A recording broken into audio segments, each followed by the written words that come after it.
Alors, bonsoir à tous. Bienvenue dans cette nouvelle émission, cette énième intervention pour le débriefing donc, du vendredi soir. Nous sommes aujourd'hui le 12 juin 2020, donc 19h25, heure d'Ontario, Kingston.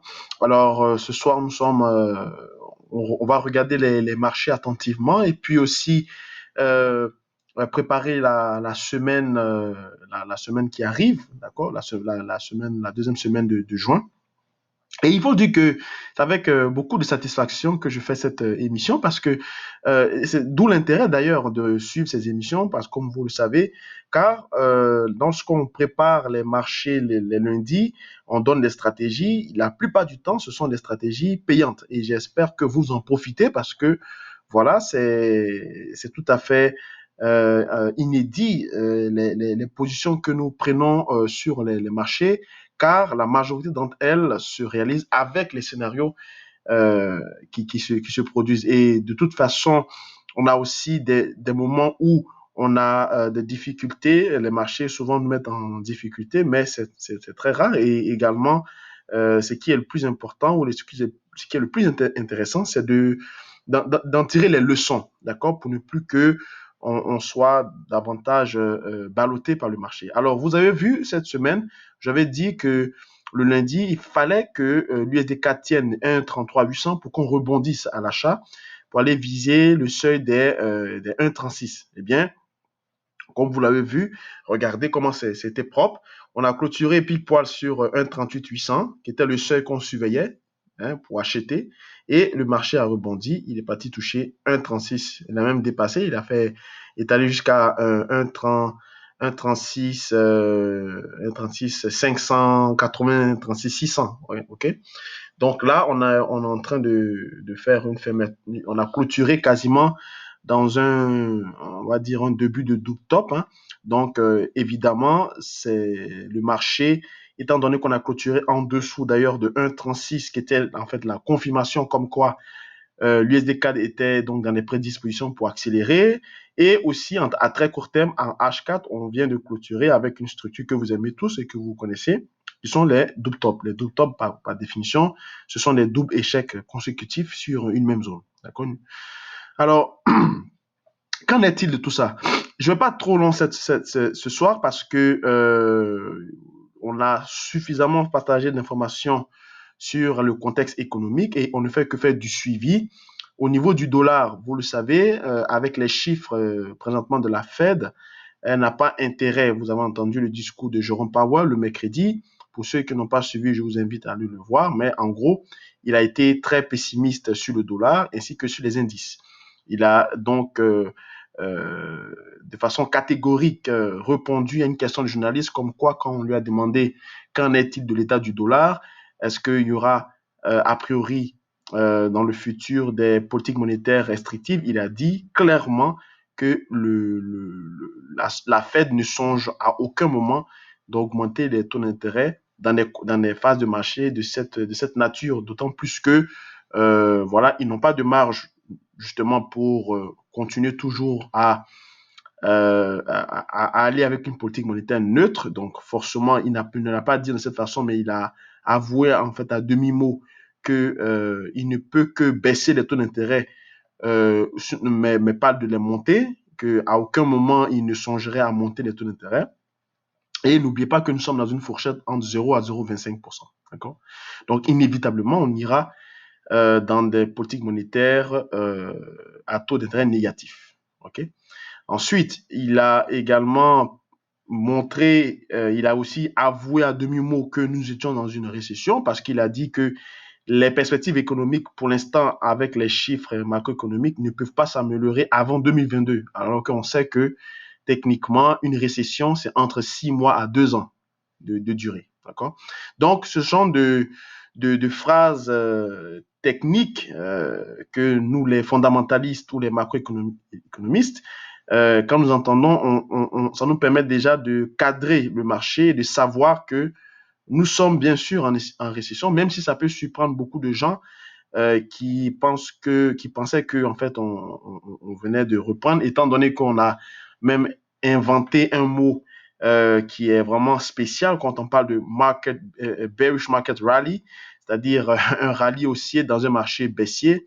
C'est la première fois de l'histoire qu'on a ce type de configuration due aux injections massives et à la manipulation des marchés financiers. Donc, quasiment le bilan ou disons le solde des comptes de la Fed au niveau de la dette est estimé à 7,5 trillions de dollars. N'oubliez pas qu'il a fallu seulement que 4,7 trillions d'injections de liquidités entre 2007 et 2009 pour remettre les marchés sur pied, pour lui permettre à ce qu'on ait une croissance ou une progression de 11 ans. D'accord? Généralement, les cycles boursiers durent entre 7 et 10 ans. OK? Donc, on a suivi ça attentivement à la déclaration de Powell. Le pétrole également, vous voyez ici, on n'a pas, hein, je vous avais dit, tant qu'on ne passe pas la zone en mauve, on ne pourrait pas parler de oil is back parce qu'il y avait la dissension au niveau de l'OPEP qu'il fallait régler et à cause donc de certains pays comme le Kazakhstan, la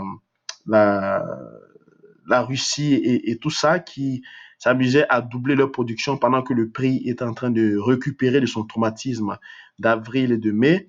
On ne pouvait pas régler la question justement de maintenir ou de prolonger les coupures d'offres de production du pétrole. J'avais donc expliqué en détail lundi, dans la vidéo du lundi.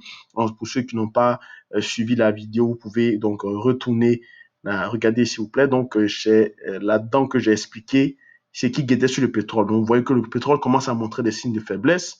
Et également, on a du côté aussi climatique une tempête tropicale qui guette également les installations pétrolières.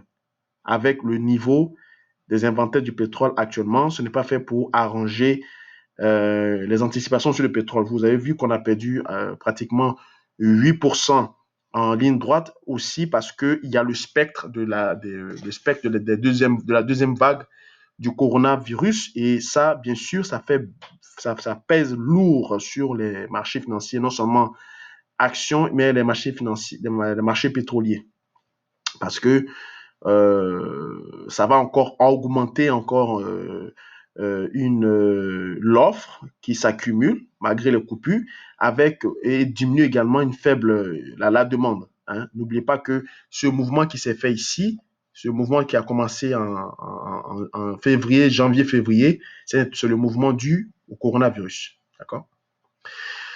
Au niveau de l'or, alors l'or, il est toujours dans son range, on a corrigé, on a tapé sur le support, l'or a profité également de la faiblesse du dollar, il a rebondi, on est encore en train d'osciller dans cette zone. Donc pour l'instant, nous sommes sur des seuils sur les plus hauts au niveau de l'or et actuellement, il n'y a pas donc de catalyseur clé sur l'or, malgré l'injection massive de la monnaie.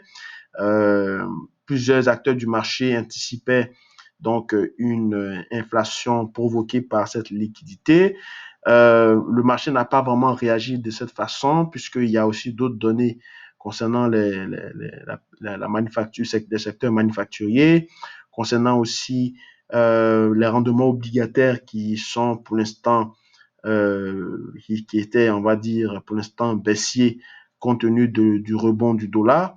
Donc actuellement, de façon, on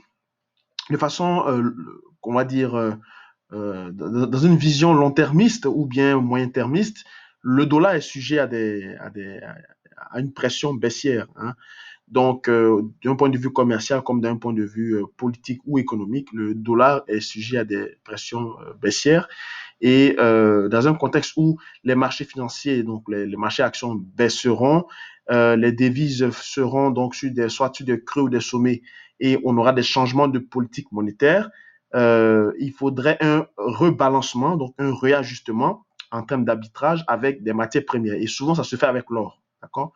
Et au niveau donc de l'or, bien sûr, il a un fond très haussier Mais pour l'instant, il faudrait un catalyseur puissant, catalyseur clé, pour littéralement le faire clôturer au-dessus des 1,17, non pas des 1,17, mais des 17,60. D'accord?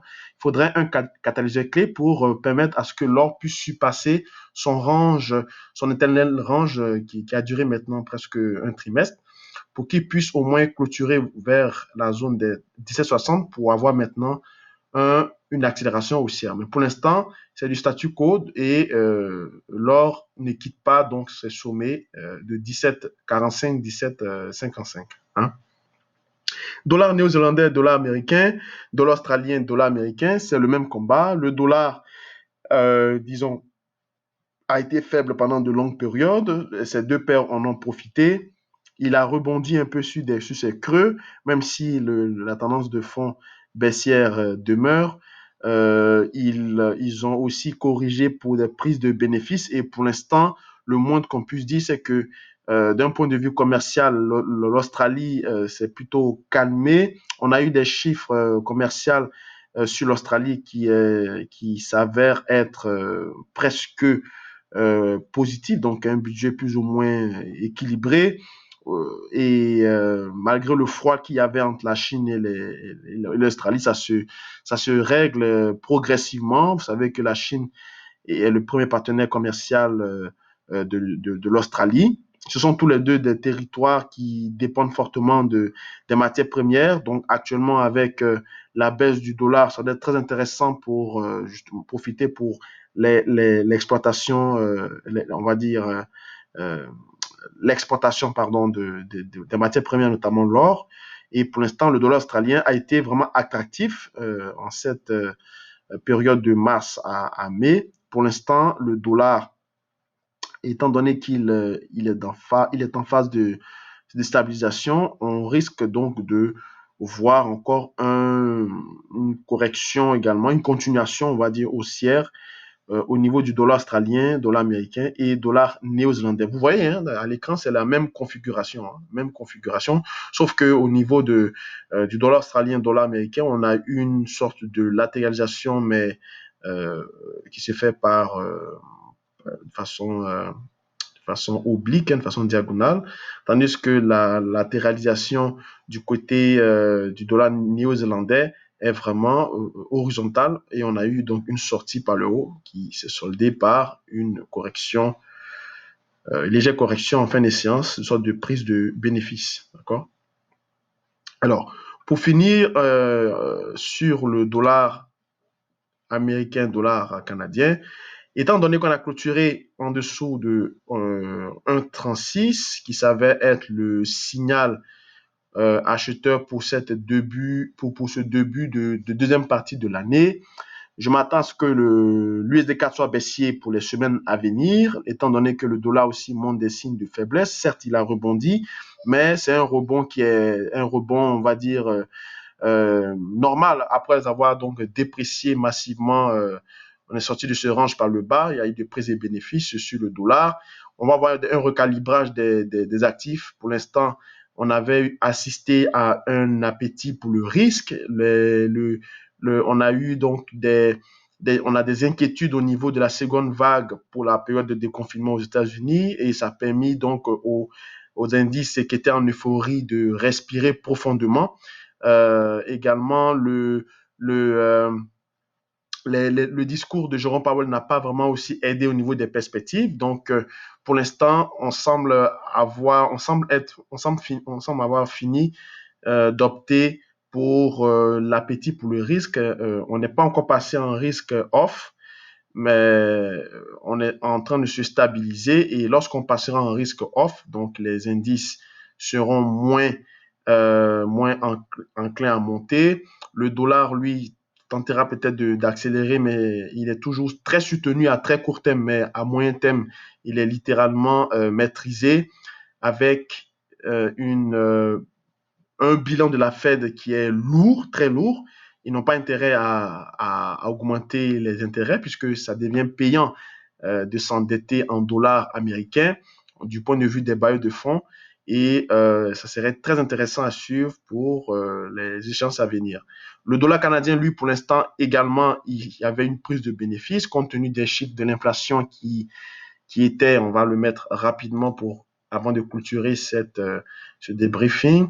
L'indice dollar canadien qui avait clôturé, vous voyez, on est monté, on est sorti de ce range ici. On allait toucher la barre symbolique des 75 points. Prise de bénéfices, consolidation, compte tenu du fonds baissier du pétrole, chiffre de l'inflation canadienne qui ne rassure pas, tel que les chiffres attendus. Également l'indice des maisons, l'indice des constructions des maisons qui est également en demi-teinte. Donc, on a préféré prendre des bénéfices sur la monnaie, sur le UR, donc la monnaie canadienne. Et pour l'instant, si l'on reste en train de se stabiliser, voire en train de remonter pour aller tester les prochains seuils, ou le même seuil auquel on a testé, donc les 75 points, on risque donc de poursuivre le début du momentum baissier qui est en cours sur le dollar canadien, le dollar américain, pardon, et le dollar canadien. Alors, je vais m'arrêter là pour ce soir. Merci encore d'avoir suivi attentivement ce point de marché. On se retrouve donc lundi pour établir de nouvelles stratégies à venir sur l'USD CAD, mais au vu et au su de ce constat, on ne peut que s'attendre donc à une correction baissière pour la semaine à venir. Portez-vous bien et passez un bon week-end. Au revoir.